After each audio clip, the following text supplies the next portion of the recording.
വീടുകളിൽ നിന്ന് ഹരിതകർമ്മസേന ശേഖരിക്കുന്ന അജൈവ പാഴ്വസ്തുക്കൾ ഇവിടേക്ക് എത്തിച്ചേരുന്നത് ഏകദേശം ഒരു 3000 കിലോഗ്രാം ദിനം പ്രതി എത്തിച്ചേരുന്നുണ്ട്.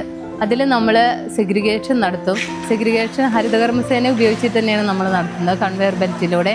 അത് നമ്മൾ HM, PP, LD1, LD2, ബോട്ടിൽ, ഹാർഡ് പ്ലാസ്റ്റിക്, പിന്നെ പേപ്പർ എന്നീ രീതിയിലാണ് നമ്മൾ തരംതിരിക്കുന്നത്.